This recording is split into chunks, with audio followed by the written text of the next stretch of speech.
그래, 오늘 말씀 보겠어요. 우리 마태복음 9장 18절에서 26절. 마태복음 9장 18절에서 26절입니다. 제가 한 절 읽고 여러분 한 절 읽고 그렇게 교독하겠습니다. 자, 제가 먼저 읽겠습니다. 예수께서 이 말씀을 하실 때 한 관리가 와서 절하며 이르되 내 딸이 방금 죽었사오나 오셔서 그 몸에 손을 얹어 주소서. 그러면 살겠나이다 하니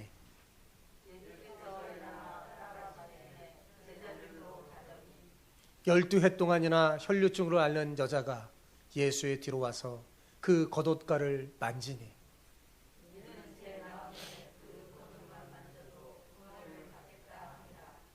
예수께서 돌이켜 그를 보시며 이르시되 딸아 안심하라 내 믿음이 너를 구원하였다 하시니 여자가 그 즉시 구원을 받으니라.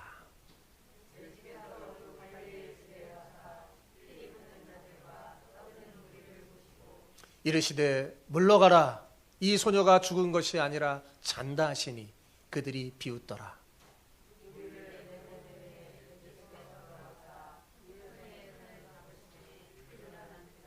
같이요. 그 소문이 그 온 땅에 퍼지더라. 아멘. 아멘. 제가 제일 좋아하는 시인이 윤동주인데 그가 쓴 시 중에 정말 아주 짧은 시가 하나가 있습니다. 바로 나무라는 시입니다. 시의 전문은 이래요. 나무가 춤을 추면 바람이 불고 나무가 잠잠하면 바람도 자오. 정말 짧죠? 예. 한 번 들으면 외울 정도입니다. 그죠? 여러분도 아마 제가 이 시를 읽는 동안에 이 시를 외웠을 거라고 생각해요. 한번 읊어볼까요? 자, 시작. 나무가 춤을 추면 바람이 불고 나무가 잠잠하면 바람도 자오. 예. 아주 시를 잘 읊었습니다. 예. 그런데 여러분, 자, 이 시를 읊으면서 조금 이상한 점을 느끼지 않았나요? 예. 안 느꼈나요? 좀 이상한 점을 느꼈죠? 예. 여러분, 바람이 불어야 나무가 흔들리기 마련인데, 그죠? 바람이 불어야 나무가 흔들리고 춤을 추잖아요. 그런데 나무가 춤을 춰야 바람이 분다니. 뭔가 이상하죠? 윤동주 시인은 이 짧은 시를 통해 무엇을 말하고 싶었던 걸까요? 일제강점기 시절에 20살 갓 넘은 이 청년의 고민은 정말 깊었습니다.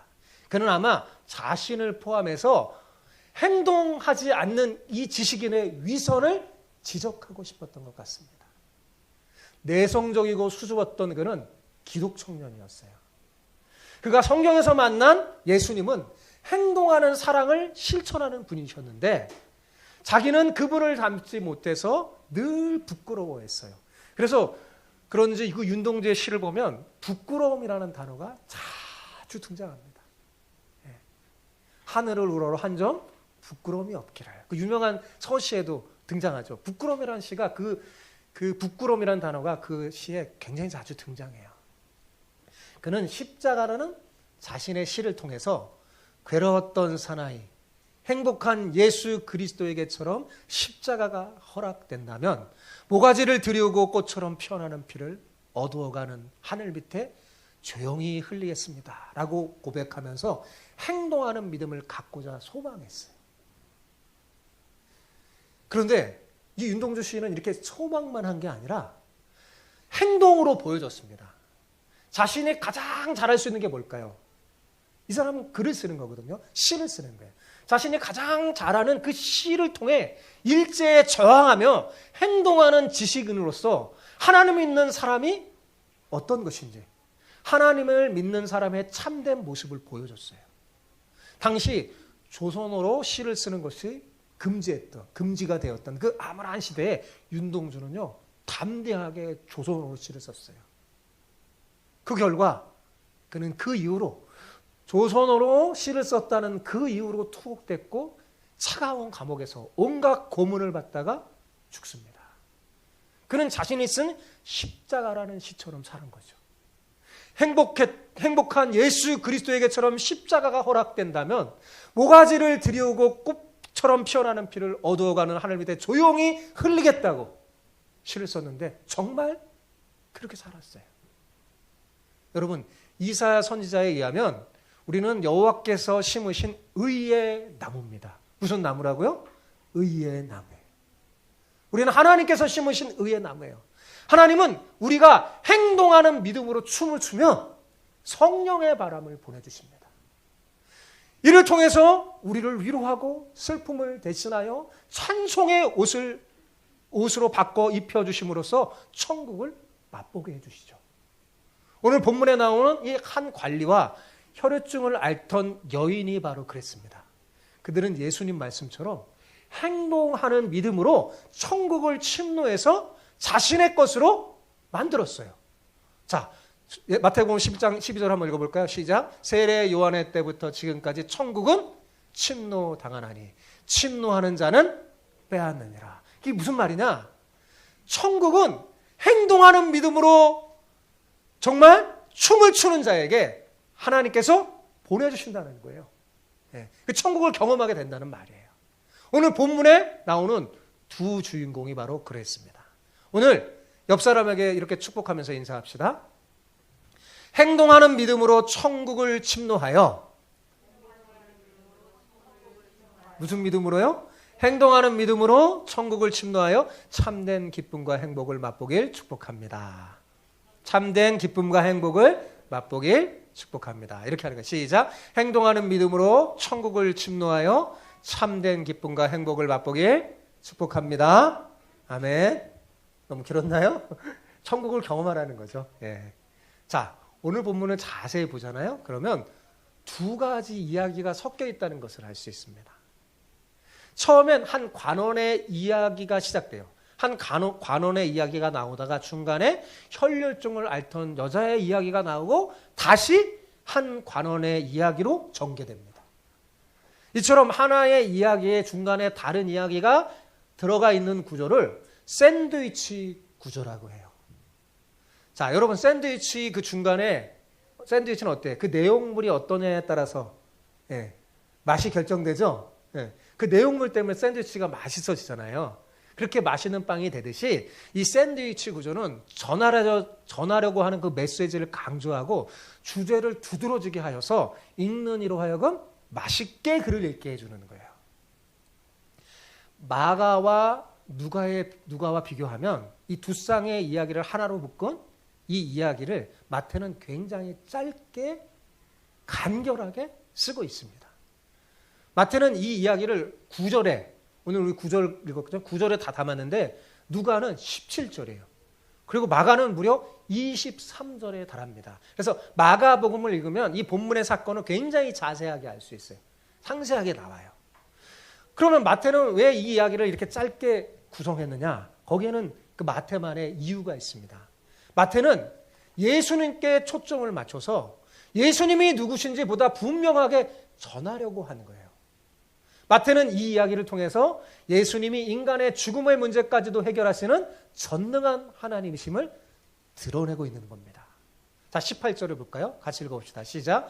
예수께서 이 말씀을 하실 때 한 관리가 와서 절하며 이르되 내 딸이 방금 죽었사오나 오셔서 그 몸에 손을 얹어 주소서 그러면 살겠나이다 하네.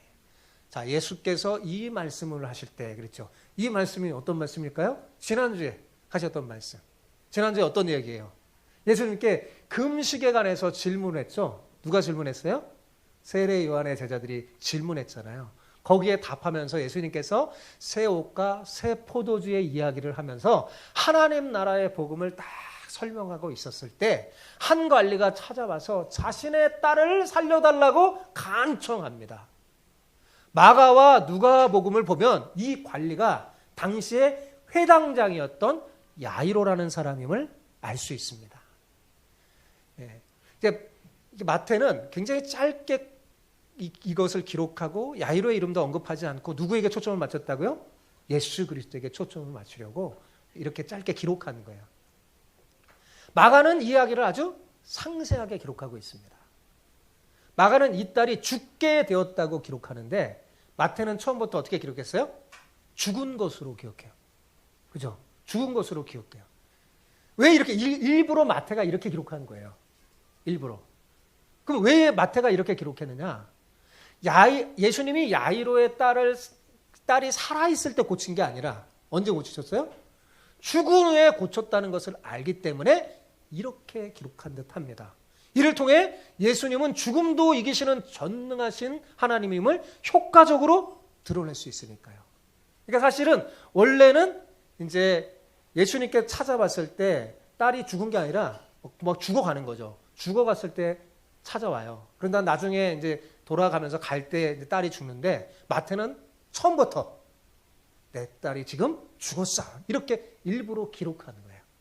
예, 기록해서 자신이 전하고자 하는 메시지를 강력하게 전하는 거죠. 여러분, 당시 회당장은 사회에서 아주 존경받을 만한 지도자였습니다. 보통 한 마을에, 이스라엘 사람들은 한 마을에 지도자가 한 7명 정도 돼요. 7명 정도를 이렇게 두고 이스라엘 백성들은 굉장히 공동체적입니다. 끈끈해요. 이스라엘 백성들은 공동체적으로 살아가는데 지도자가 7명이 있는데 그중에 회당에 관련된 지도자가 3명이에요. 그 3명 중에서 으뜸이 되는 사람이 누구냐? 그가 회당장입니다. 이 회당장은 주로 나이가 많은 장로들 중에서 선출되었어요. 그러니까 지금 예수님을 찾아온 이 관리, 이 야이로는 나이가 어때요? 꽤 들었을 것입니다. 또한 야이로라는 이름이 알려질 정도는 그는 꽤 유명한 사람이었음이 틀림이 없어요. 근데 그런 그가 예수님께 찾아와서 어떻게 했어요? 절을 했어요. 유대인들은 아무에게나 절하지 않습니다. 예, 정말 하나님 외에는 아무에게나 절하지 않아요. 그런데 야이로는 예수님 발 앞에서 절하며 간구했다는 이 사실, 정말로 놀라운 일이었죠. 야이로는 분명 예수님보다 훨씬 나이가 많았을 겁니다. 어쩌면 아버지뻘 되었을지도 몰라요. 그런데 그가 자신보다 새파랗게 젊고 쥐도 없는 그 예수님을 찾아 엎드려 간구했어요. 왜 그랬죠? 자기 자식 때문에 그랬죠. 여러분, 딸이 죽게 됐는데 그 딸을 살릴 수 있다면 무엇을 못하겠습니까? 그러니까 이 야이로도 들은 거죠. 예수님에 대한 이야기를 들었어요. 예수님의 수많은 병자들을 살렸다는 이야기를 듣고 정말 딸을 살릴 수 있다면 무엇을 못하겠어요? 그래서 당장 예수님이 자기 마을 가까이에 있다는 걸 알고 달려간 거죠. 여러분, 부모로서 가장 힘든 게 있다면 아마 바로 자녀가 정말 힘든 몹쓸 병에 걸리고 아플 때였습니다. 정말 대신 아프고 싶죠. 그 고통은 이루 말할 수가 없습니다. 저는 최고의 고통이 자식이 너무나 아플 때인 것 같아요. 돈을 잃어버릴 때, 다른 여러 가지 고통도 많이 있지만 최고의 고통은 사랑하는 자녀가 고통당할 때 부모는 가장 고통을 받을 겁니다. 우리는 여기서 아버지 야이로의 절실함을 볼 수 있죠. 누가는 이 딸이 12살 된 외동딸이라고 기록합니다. 나이 늦게 난 귀하고 귀한 무남 동료였던 겁니다. 예수님께서는 기꺼이 일어나서 야이로의 집으로 향했죠. 자, 19절을 보십시오. 가서 읽어봅시다. 시작. 예수께서 일어나 따라가시매 제자들도 가더니. 자, 여기 보면 짧은 구절이지만 제가 저기 일어나라는 곳에 빨간 걸로 이렇게 해놨죠. 그 단어가 중요하기 때문에 그렇습니다. 우리 일어나는 단어에 주목할 필요가 있어요. 왜냐하면 이 단어는 헬라어로 에게이로라는 거예요. 뭐라고요? 따라해보세요. 에게이로. 네. 본문에서 굉장히 중요한 역할을 합니다. 여러분, 예수님의 말씀도 중요하지만 예수님의 동작 하나하나도 중요합니다. 예수님의 동작은 의미가 담긴 그림 언어예요. 자, 예수님이 지금 무엇을 듣고 일어났죠? 무엇을 듣고요? 죽음의 이야기를 듣고 일어나셨잖아요. 그죠? 그래서 어디로 가시려고 일어났습니까? 죽음이 지배하는 그 장소로 가려고 일어나셨어요. 그런데 마태는 이 일어나라는 단어가 여러 단어가 많은데 특별히 에게이로라는 단어를 썼어요. 굉장히 독특한 단어를 일부러 선택해서 썼습니다. 에게이로라는 단어는요, 깨우다, 살리다라는 뜻으로도 쓰이는, 마태가 예수님의 부활을 나타낼 때 쓰는 전형적인 용어였어요. 일어나다라는 의미만이 아니에요. 누군가를 깨우고 살려내다 라는 의미를 갖고 있는 단어가 뭐라고요? 에게이로예요. 여러분 마태복음 16장 21절 보세요. 자, 같이 읽어봅시다. 시작. 이때로부터 예수 그리스도께서 자기가 예루살렘에 올라가 장로들과 대제사장들과 서기관들에게 많은 고난을 받고 죽임을 당하여 제3일에 살아나야 할 것을 제자들에게 비로소 나타내시니, 저기 살아나야라는 단어가 에게이로예요. 똑같은 단어죠. 마태가 이 단어를 쓸 때는 예수님의 부활과 관련돼 쓰는 전문 용어인데 지금 이 본문에 이거 쓴 거예요. 그러니까 의도적으로 쓴 거죠. 그러니까 마태는 죽음에 관한 소식을 듣고 일어나신 그 예수님의 모습을 통해서 사망과 죽음의 권세를 깨트리고 부활하신 예수님의 구원 사역을 드러내고 있는 겁니다. 예, 그렇습니다. 여러분, 예수님이 일어나시면 사망의 그늘에 가려진 우리의 삶에 생명에 임하고 치유가 일어날 줄 믿습니다. 예, 예수님이 일어나서 개입하면요, 모든 문제가 해결되는 거예요. 자, 근데 또 이 본문의 또 한 가지 중요한 점은 제자들도 함께 갔다는 거예요. 예수님이 일어나니까 어떻게 해요? 제자들도 함께 갔어요. 제자들은 오늘날 우리 교회 공동체 구루터기 같은 존재들이잖아요. 그러니까 말하자면 우리 교회 공동체를 적용하면 돼요. 그렇다면 여러분, 지금 예수님께서 죽음의 현장에 일어나 가시는 그 길을 누구도 따라가야 한다는 거예요? 대답해 주세요. 누구도요? 교회인 우리도 따라가야 한다는 거죠. 뭐로요? 부활의 증인으로서요. 여러분, 교회와 그리스도인은요, 생명을 살리는 일에 동참하는 사람들이에요. 예수님은 생명을 살리려고 이 땅에 오셨잖아요. 그죠? 많은 사람에게 부활의 생명을 주려고 오셨잖아요. 우리도 예수님을 따라가는 거예요. 죽음의 냄새가 가득한 온 세상에 생명을 전하기 위해서 우리도 누구를 따라가야 돼요? 주님을 따라가야 합니다. 예수님께서 야이로를 따라가시는 길에, 그런데 12해 동안이나 혈류증을 앓던 여인을 만나게 됩니다. 그러니까 지금 야이로 이야기를 하는데 야이로 이야기에 갑자기 혈류증을 앓던 여인이 끼어든 거죠. 지금 야이로 문제 해결하려고 일어난 거잖아요, 예수님이. 근데 중간에 누가 끼어든 거예요? 갑자기 다른 여인의 이야기가 떨어집니다. 자, 20절에서 21절을 보겠습니다. 시작. 12해 동안이나 혈류증으로 앓던 여자가 예수의 뒤로 와서 그 겉옷가를 만지니 이는 제 마음에 그 겉옷만 만져도 구원을 받겠다 함이라. 여러분, 혈류증은 한 번 하혈하면 멈추지 않고 계속 출혈이 지속되는 부인과 병을 말합니다. 당시 이스라엘 사회에서는요, 이 혈류증은 부정한 질병으로 여겨서 사람들과 접촉을 금했어요. 부정한 병이기 때문에 그 사람은 가까이 하면 같이 부정해지는 거예요. 그러니까 가까이 하지 않아요. 그러므로 이 여인은 어떻게 살았겠어요? 남들로부터 따갑고도 멸시받는 그 눈총을 받으면서 정말 힘들게 아픔을 받으면서 상처 속에 살았을 겁니다. 마가는 이 여인이 많은 의사에게 많은 고통을 받았다고 기록해요. 그러니까 자기가 가진 돈 모두를 다 써서 용하다는 의사들을 막 찾아가서 고치려고 했지만 어땠다는 거예요? 고치지 못했다는 거예요. 오히려 재산만 다 허비하고 고통만 더 심해졌어요. 왜냐하면 병이 더 중해졌어요. 용하다는 의사를 찾아가서 고치려고 했는데 병은 더 중해진 거예요.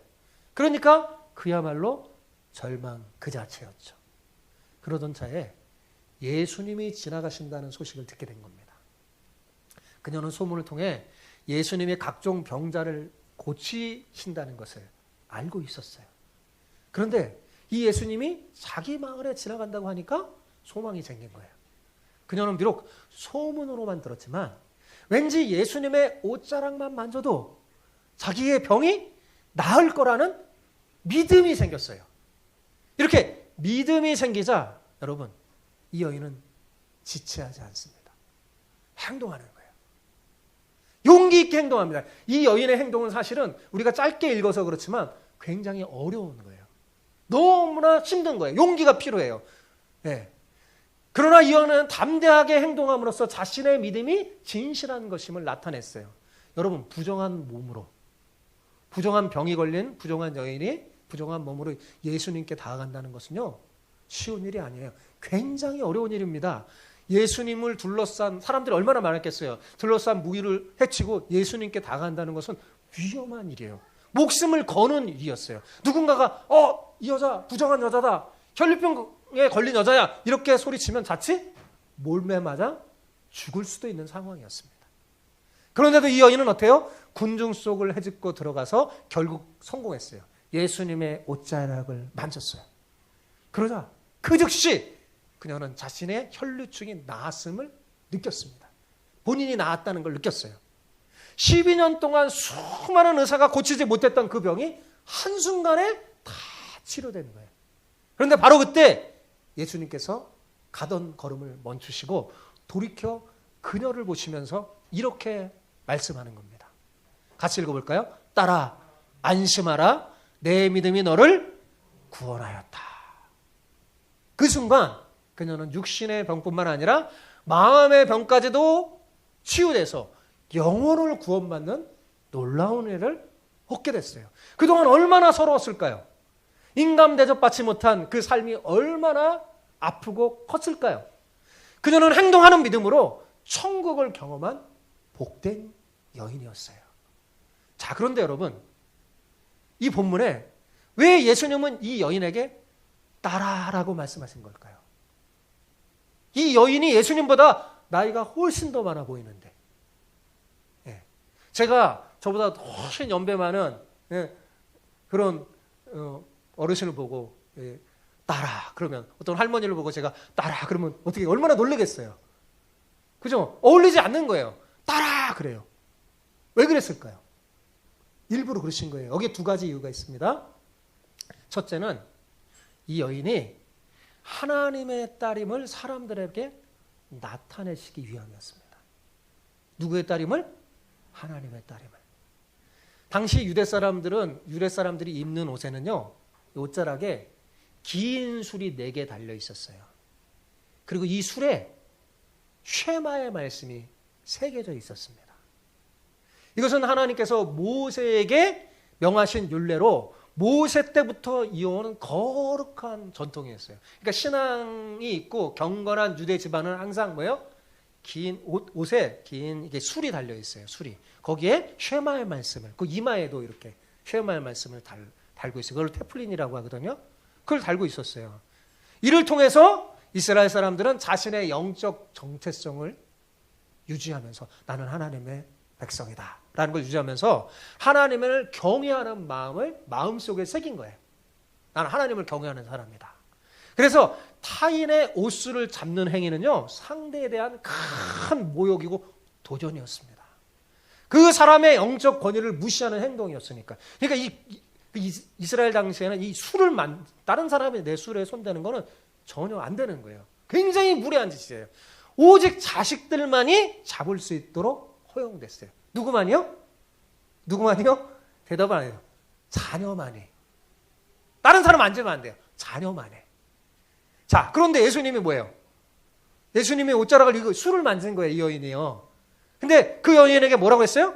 따라라고 말해줌으로써 그 여인이 예수님의 옷자락을 잡는 행위에 대해서 정당성을 부여해 준 거예요. 그래서 주변 많은 사람들에게 비난받지 않도록 배려해 주신 거죠. 예수님께서는 깊은 눈으로 이 여인을 보면서 따라라고 말씀했어요. 그 예수님의 음성을 들을 때 그 여인은 어땠을까요? 마치 아마도 하늘 아버지가 자기 딸을 부르는 음성을 들었을 거예요. 지금까지 정말 비난받고 살아왔는데 이제는 하늘 아버지의 딸로 선포됐으니 얼마나 기쁠까요? 아마도 눈물 흘리며 기뻐했을 거예요. 이로 인해서 그녀는 육체의 질병만이 아니라 마음의 질병, 영혼까지도 다 고침을 받게 되는 거예요. 그래서 따라고 한 거예요. 두 번째, 예수님께서 이 여인에게 따라라고 말씀하신 두 번째 이유는 회당장 야이로 때문이었습니다. 사실 이 두 번째 이유가 더 중요합니다. 마태가 샌드위치 구조로 이야기를 기록한 이유가 여기에 있기 때문에 그래요. 자, 주님께서 이 여인을 고치신 후에 그냥 물러가게 내버려둬도 상관이 없었을 거예요. 그런데 예수님은 그렇게 하지 않았습니다. 마가복음에 보면 내용이 나와요. 예수님께서는 굳이 이 여인을 불러 세웁니다. 그리고 이 여인의 입으로 직접 자신이 병 고침을 받은 사건을 간증하게 했어요. 사람들에게. 마가복음에 보면, 마태복음에 그게 생략이 됐어요. 그러니까 그냥 보낸 게 아니라 이 여인을 붙잡아 놓고 네가 어떻게 병이 나았는지 사람들에게 간증하도록 했습니다. 여러분, 왜 그렇게 하셨을까요? 한번 생각해 보세요.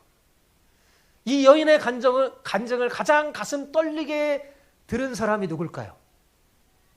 대답 누굴까요? 예, 바로 회당장 야이로입니다. 야이로는 자신이 원했던 행동과 결과를 이 여인이 그대로 먼저 보여주는 것을 보고 마음속에 아마 이렇게 생각했을 거예요. 야, 정말 예수님에게 오기를 잘했다. 내 딸도 이 여인처럼 분명히 고침을 받을 수 있겠구나라는 확신이 들지 않았겠어요? 그죠? 이 여인을 보고, 이 여인의 간증을 보고 이 야이로는 야, 내 딸을 고침 받을 수 있겠어 라는 확신이 들었을 겁니다. 예수님께서는 이 여인의 간증을 통해 야이로에게 간접적으로 설교하신 셈이에요. 아마도 야이로도 이 여인의 간증을 들으면서 믿음과 확신이 더 굳게 생겼을 겁니다. 우리는 예수님께서 이 여인에게 하신 말씀을 한 단어 한 단어 곰곰이 짚어서 생각해 볼 필요가 있어요. 자, 예수님께서 이 여인에게 뭐라고 그랬어요? 딸아, 안심하라. 내 믿음이 너를 구원하였다. 이렇게 말했어요. 어떻게 해요? 딸아, 안심하라. 내 믿음이 너를 구원하였다. 라고 말씀했어요. 물론 주님의 이 말씀을 곁에 있던 누구도 들었을까요? 야이로도 들었어요. 그러니까 주님께서는 이 여인을 향하여 하는 말씀이시지만 동시적으로 간접적으로 야이로를 향해서 말씀하신 거예요. 야이로를 향해서 안심해. 너도 믿음을 가지면 내 딸도 구원 얻을 거야. 라고 설교하신 셈이에요. 아마도 야이로는 예수님께서 딸아라고 말씀하실 때 누가 생각났을까요? 자기 딸이 생각났어요. 예수님이 딸아 안심하라 할 때 자기 딸이 생각났을 거예요. 그리고 예수님께서 자신의 딸도 이 여인처럼 고쳐줄 것이라는 확신이 강하게 들었을 겁니다. 그런데 예수님께서 딸아라고 말씀하실 때 마가와 누가복음에 보면 회당장의 집에서 사람들이 와서 당신의 딸이 죽었습니다. 라는 아주 안 좋은 소식을 들려주는 거예요. 이 지금 희망에 부풀려서 확신 속에 딱 있으려고 하고 딱 있는데 들려오는 소식은 또 완전히 절망의 소식이에요. 네. 거기 보면 더 이상 예수님을 선생님을 괴롭게 하지 마세요. 그렇게 그런 소식을 듣게 되는 거예요. 주님께서는 정말 기가 막힌 타이밍에 맞춰서 지금 말씀하시는 거예요. 딸이 죽었다는 소식이 전해지는 그 순간에 맞춰서 딸아 안심하라 내 믿음이 너를 구원하였다 라고 말씀한 겁니다.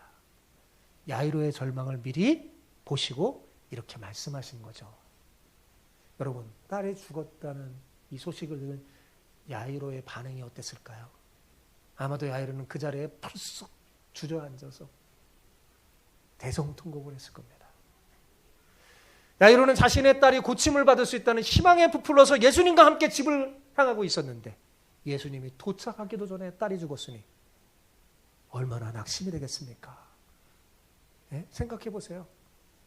예수님이 도착해서 만지기만 하면 딸이 일어날 거라고 자기는 생각했는데 도착하기도 전에 다 죽어버렸으니까 그야말로 절망뿐이죠. 절망 속에 두려워 떨었을 겁니다. 본문에는 나와 있지 않지만 마가와 누가에는 예수님께서 딸이 죽었다는 소식을 듣고 당황하는 이 야이로에게 예수님이 하신 말씀이 있어요. 뭐라고 했냐면 두려워하지 말고 믿기만 하라. 따라해 보세요. 두려워하지만 말고 믿기만 하라. 야이로에게 한 말이에요. 딸이 죽었다는 소식을 듣고 예수님이 하는 거예요. 두려워하지 말고 믿기만 하라.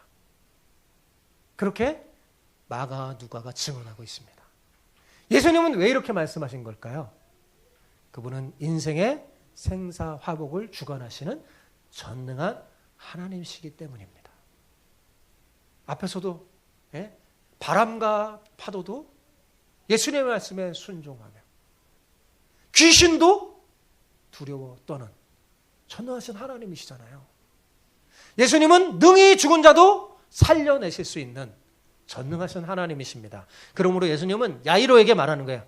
믿음을 포기하지 마라. 내가 간다. 몇 달은 살아날 거야. 라고 말해주는 거예요. 결국 예수님께서는 야이로에게 혈류증 여인의 간증을 통해서 또한 혈류증 여인에게 예수님이 직접 하신 말씀을 통해서 그리고 야이로에게 두려워하지 말고 믿기만 하라 라고 직접 하시는 말씀을 통해서 3차례나 설교하면서 그의 믿음을 굳게 하신 거예요. 아마도 이 회당장인 야이로가 주님 앞에 왔었지만 믿음이 연약했던 것 같아요. 그래서 예수님이 그의 믿음을 강하게 붙들어 주시고 3번이나 붙잡아 주시는 거예요. 예수님께서 야이로의 집에 도착했을 때 이미 피리 부는 사람과 곡하며 떠드는 사람들이 있었어요. 이게 무슨 말이에요? 지금 장례식이 준비되고 진행되고 있다는 거예요. 이들은 돈을 받고 장례식을 도와주는 전문적인 사람이었습니다. 그러니까 지금 장례식을 준비하고 있다는 거죠. 그런데 예수님이 이들을 물러가라 외치면서 이 소년이 죽은 게 아니라 뭐라고 그랬어요? 잔다라고 말씀했습니다. 왜 그랬을까요? 여러분, 잔다라는 이 단어는 성경 속에 믿음의 자녀들의 죽음을 표현할 때 그리스도인, 예수님을 믿는 사람이 죽었을 때 표현할 때 잔다고 표현해요. 왜 그럴까요? 예수를 믿는 사람은 죽어도 다시 사니까요. 주님이 다시 오실 때 믿음의 사람들은 죽음의 잠에서 깨어서 부활하는 겁니다. 그러니까 여러분, 사망이 우리를 덮쳐도 우리는 완전히 죽는 게 아니에요. 뭐 하는 거예요? 자는 거예요. 매일 연습하잖아요, 여러분. 자다가 깨는 거예요. 주님이 깨워요. 에게이로가 무슨 뜻이라고요? 깨우다. 하려내다. 깨우는 거예요. 주님이 일어나서 깨우면 눈을 떠요. 깨우는 거예요. 그러니까 죽은 게 아니다. 잔다라고 이렇게 표현한 겁니다. 그런데 예수님의 이 말씀을 사람들이 어떻게 했다고요? 비웃었어요. 주의 말씀을 비웃는 사람은 주님의 권능을 체험할 수가 없습니다. 그 현장을 같이 누릴 수가 없어요. 그래서 주님이 다 보내시죠. 이들을 다 내보내신 후에 소녀의 손을 잡습니다. 근데 사실 이거는 율법에 어긋나거든요. 지금 소녀가 죽었잖아요. 시체에 손을 대면 예수님이 부정해지는 거예요. 근데 예수님은 기꺼이 손을 대요. 그러자 어떻게 됐어요? 그 소녀가 왜요? 일어났죠. 25절에 일어나는지라라는 이 단어가 앞에서 예수님께서 일어날 때라고 사용한 단어하고 똑같은 단어예요. 신기하죠?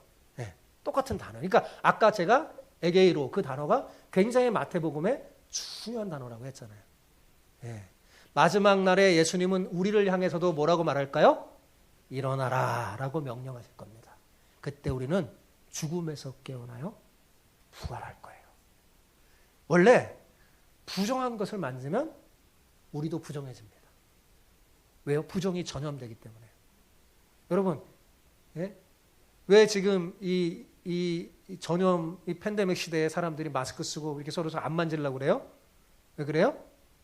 전염되니까. 접촉하고 만지면 전염이 되니까. 부정한 것을 만지면 전염이 돼요. 바이러스와 바이러스가 침투해. 그죠? 그런데 예수님은 그 반대입니다. 예수님은 그 반대예요. 부정한 것이 예수님을 만나면 어떻게 돼요? 깨끗해집니다. 부정이 사라져요. 혈류증으로 부정했던 여인이 예수님의 옷자락을 만지자 어떻게 됐어요? 깨끗해졌어요. 예수님이 부정해진 게 아니라 그 여인이 깨끗해졌어요. 죽음으로 시체가 된 부정해진 소녀의 손을 예수님이 잡으자 어떻게 됐어요? 그 소녀가 죽음에서 일어나 깨끗해졌어요. 최고의 부정은 죽음이에요. 죽음.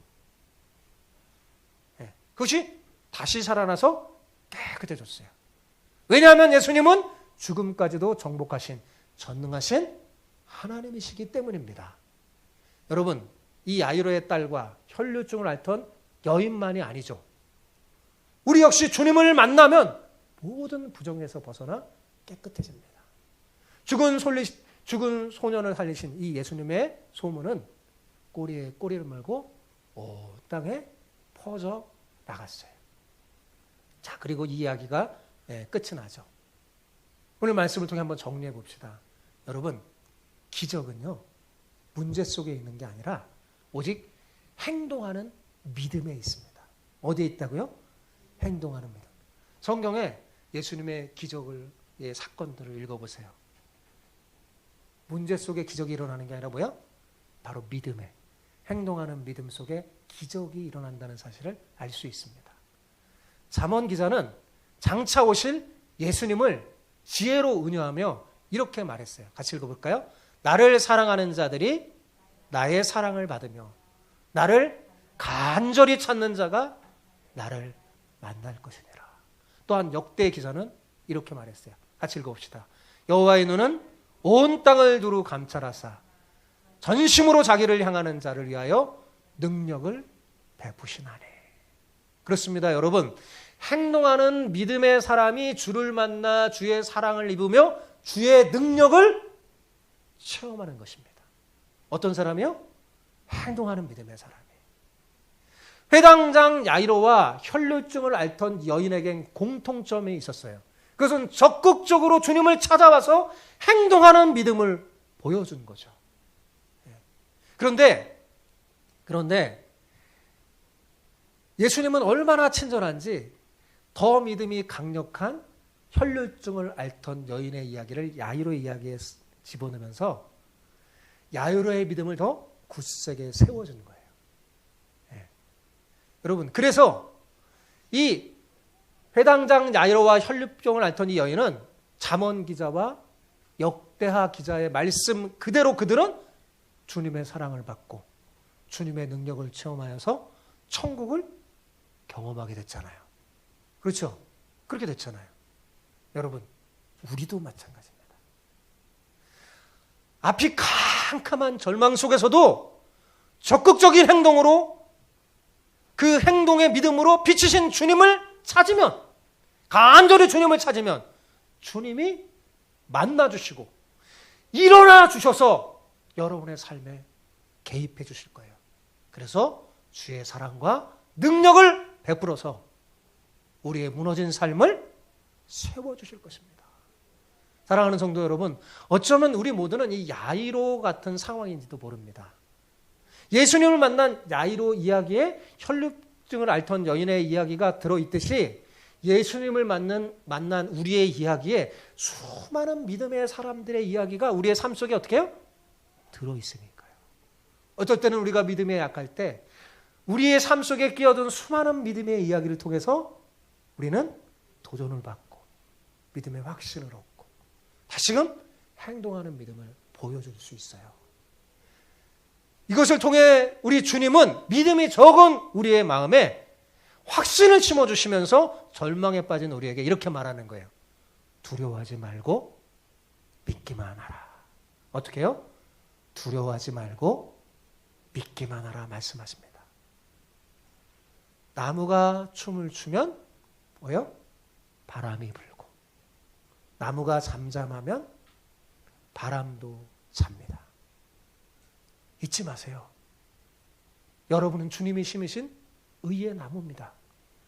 여러분이 행동하는 믿음으로 춤을 추면 하나님께서 성령의 바람을 보내주셔서 여러분을 성령 충만하게 하실 거예요. 그러나 여러분이 잠잠하면 어때요? 이 성령의 역사를 체험할 수 없어요. 나무가 잠잠하면 바람도 자오. 윤동주 시인은 성경을 알았던 사람이에요. 그 시에 복음을 담은 겁니다. 이 어렵고 힘든 시기에 믿음의 사람이 행동하는 믿음을 보여줘야 한다는 것을 이 짧은 시에 담은 거예요. 부디 행동하는 믿음으로 춤을 춰서 성령의 바람을 일으켜 주의 사랑을 받고 주의 능력도 체험하며 천국을 경험하는 복된 사람이 되시기를 축복합니다. 아멘.